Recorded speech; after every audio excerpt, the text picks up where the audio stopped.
imam problem da prebacim, da krenem. Znači, ne znam. Pa kad nisi navikao na automatiku? Pa, što ne gore, njema ne radi baš automatika, šaltam ja. Automatski bi samo gurno napred i kako dodam gas on menja. Nego mu senzor ne valja na točku jedan, a bez senzor koji mu ne da i onda ga ja guram. Znači radi kao ti A pa smenja, aha. A viš, ne mogu da ga vratim. Sad ja ne znam što. Šta nisi? Viš. Zato... Ne viš, koliko me snage treba, to bi trebalo da ide lako. A kuda ideš na automatik? Jel nije ovdje automatik? Sveće, to je tempomat. A na kolima ovdje ide automatik, jel tako? Prva, druga, treća. Ovdje bude i ovdje, ali ovo je cruise control. Da? Pričaj mi. Daj, nemoj da snimam. Pitam te, ne znam. Pa to je cruise control, tempomat. Namestiš kojom brzinom hoćeš da se krećeš i on se kreće tom brzinom. A sad tako. I govoriš za menjač? Za menjač. Znači, namestiš ne menjač, namestiš kamion. Dobro. Da ide, to imaš i na kolima, da ide 70. I klikneš to dugme i on ide 70, uvijek ide 70. Znači, ni brže ni sporije. Sam sebi određuje, znači, da održava brzinu. Kad stisneš kočnicu ili kad stisneš gas, on to isključi.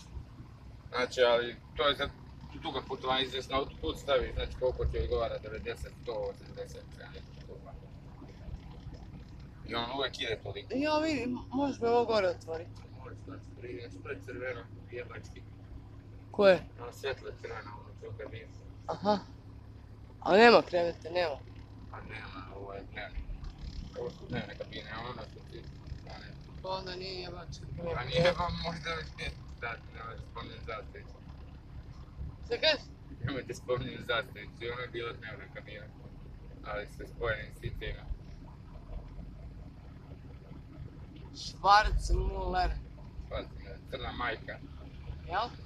Da. A da, meni su najbolji ovi bez reklame, ovi što sad prođe. Desne Novoseđani, kako mi kažeš, ne Beograđani. Rode, vratit će se Rode. Desne Beograđani, mamicu vam jebem. Opa! Ja ne kako što bude vozio pivo, budem ovako trzan. Pa napravi koji krug. Ne, nego nije problem, nego je problem da ga izbacim i da krenem. Znači, da brzo krenem. Dobro. Kad sam treba došla 6. Koliko menjač ima brzina? Ozbiljno ti. 6 plus 6. 6 plus 6? Da, 12. 12 brzina. Otkad je ovaj čovječ, ovi što prodaju ove... Ko tu kupa lustre ovo? Pa čim je ona izdržala neki otkad sam ja ovdje, znači 15 godina ova ta radnja radi.